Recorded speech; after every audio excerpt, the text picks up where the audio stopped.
Salut tout le monde. Bon bah voilà, allez aujourd'hui on se retrouve pour ma Kajiva. C'est fini le 103, on passe à autre chose.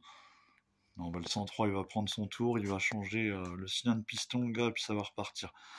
Non bah là c'est aujourd'hui le sujet de la vidéo, c'est ma Kajiva qui est un petit peu démontée. Voilà, forcément.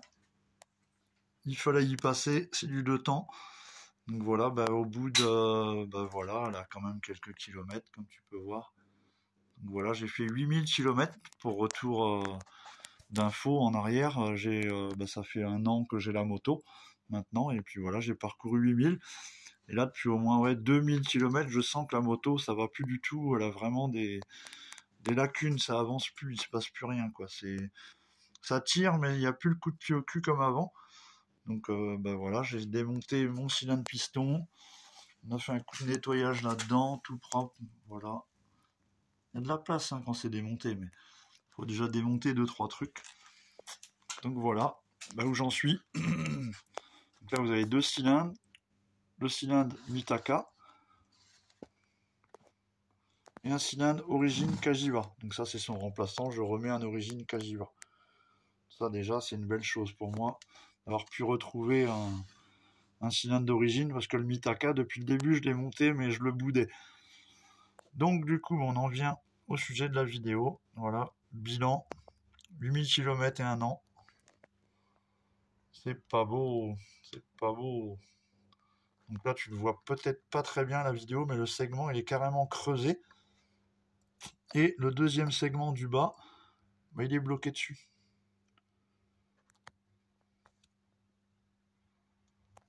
Désolé, c'est un peu proche, mais tu vois, il est bloqué là où il y a forcément, où il y a le serrage, on pourrait dire. Voilà, sinon, dans l'ensemble, le piston, il est pas si mal, quoi. De l'autre côté, j'ai une petite marque aussi, qui est pas énorme. Donc la marque, c'est côté échappement, parce que ça, c'est le côté admission que je te montre là tout de suite. De ce côté-là, sinon, c'est propre, ça va. Par contre, là, on peut voir que le piston, il s'est fait pousser vers l'arrière. Voilà. Après 8000 bornes, moi je trouve que ça va, il y a pire. Du coup, l'intérieur du cylindre, c'est pas joli.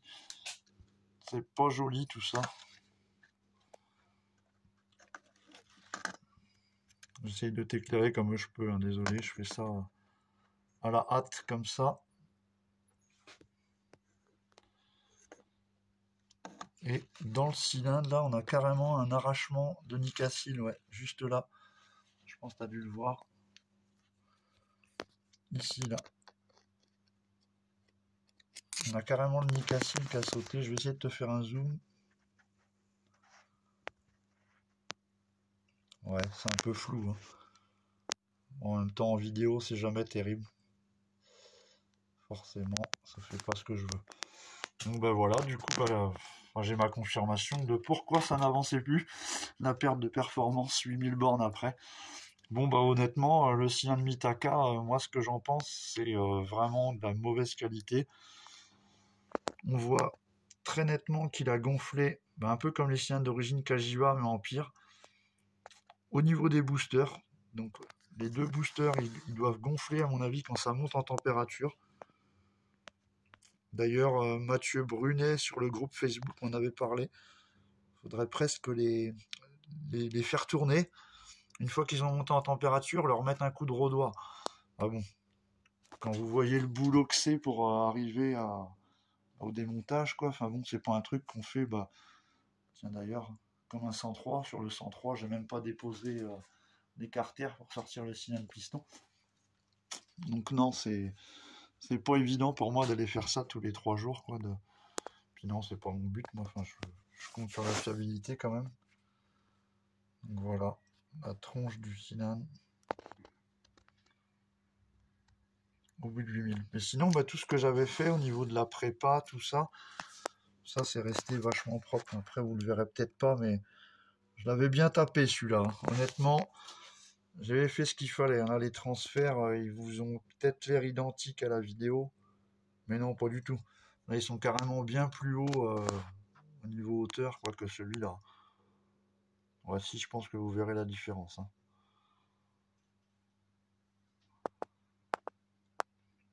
Et pareil, en revenir au cylindre origine Cagiva, la convergence du transfert B, donc celui-là, tu vois le transfert arrière, est quand même bien meilleur que sur le Mitaka.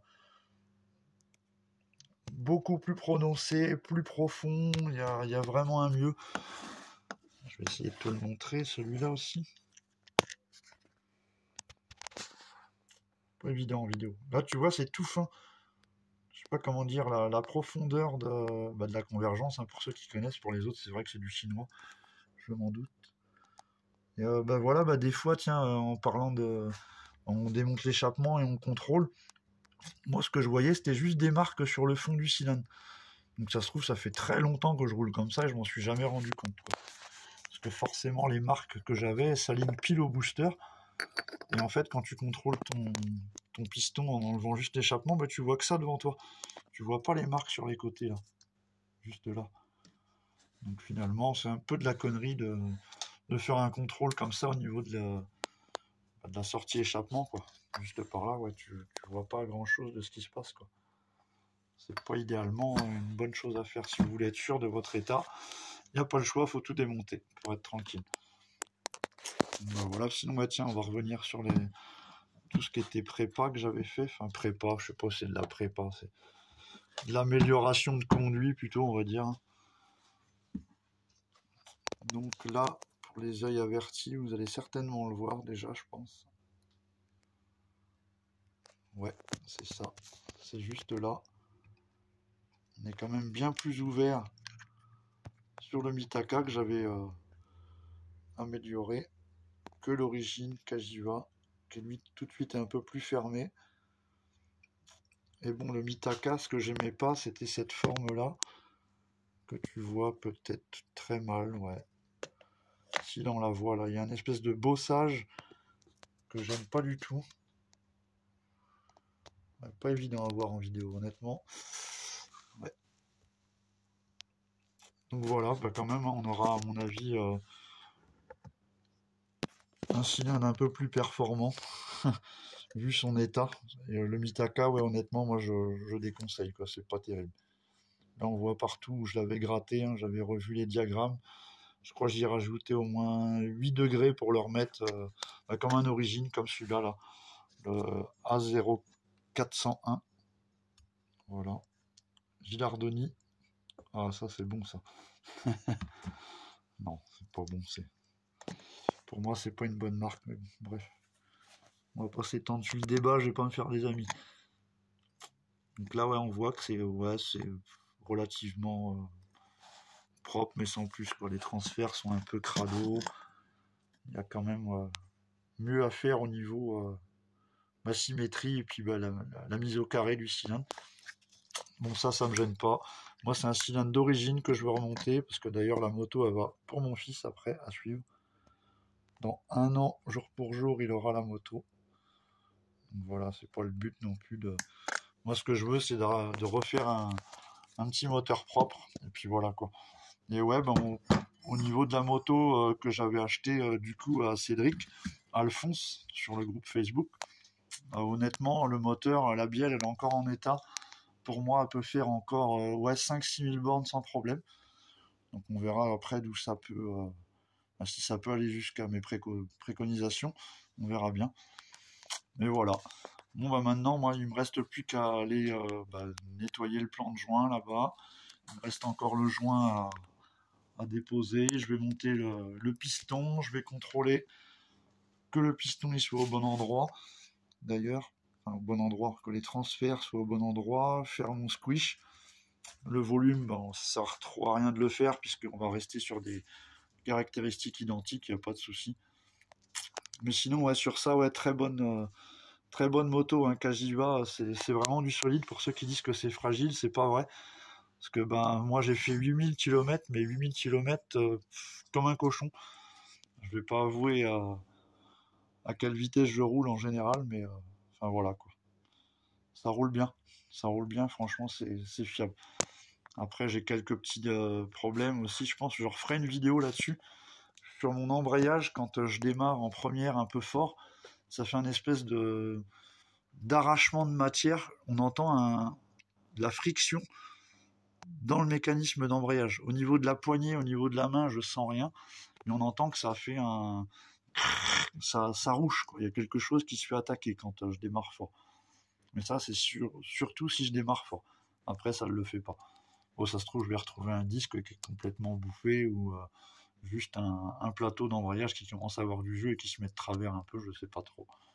Ça, les fins connaisseurs de Cagiva, pardon, me le diront. Bon, ça fait déjà 10 minutes de vidéo, je pense que je vais arrêter là. De toute façon, moi j'ai du boulot à continuer de remonter ça, la finalité. Et puis voilà, me voilà reparti pour 500 bornes de rodage avec mon fameux cylindre d'origine Cagiva. D'ailleurs, ouais, je l'avais acheté sur Le Bon Coin pour info, ce cylindre. Donc c'était un cylindre qui avait eu des problèmes de stockage. J'avais une grosse trace, je sais plus où c'était. Faudrait que je retrouve les photos, mais je vais pas pouvoir les inclure dans la vidéo. Et en gros, moi j'ai resurfacé tout le plan de joint du cylindre et puis voilà. Donc pour info, j'ai acheté le cylindre 400 € et un piston Prox tout neuf qui va dedans. Et d'ailleurs, ouais, si, ne partez pas, j'ai encore des choses à vous dire. Le cylindre Prox, j'ai acheté un forgé. Donc la différence avec un forgé et un coulé, c'est pas très visuel, hein, ça, honnêtement, tu vas pas le voir comme ça. Là, tu vois, c'est un piston moulé. Et ça, c'est un piston forgé, en fait. Donc tu vois, déjà, d'une, il a été usiné là, au niveau de ces parties-là. Donc ça, c'est pas parce qu'il est usiné là que forcément c'est un forgé. Mais plus dans le fond, tu vas le voir. Dans le fond, et puis même au niveau des on pourrait dire des renforts de l'axe de piston. Tu vois, c'est complètement différent. Ça n'a rien à voir, c'est pas la même architecture. Voilà. Donc avec ça, je vais pas gagner 20 chevaux, hein, c'est sûr, ça va rien changer. Mais c'est pour moi, ouais, un gage de fiabilité, ouais. Un piston forgé. Voilà. Bon allez, moi sur ce, je vous laisse. 12 minutes de vidéo. Sur ce, je vous souhaite une bonne continuation. Plein de pouces bleus là-dessus si ça vous plaît. Et puis voilà, la suite au prochain numéro. Allez, à bientôt tout le monde. Ciao.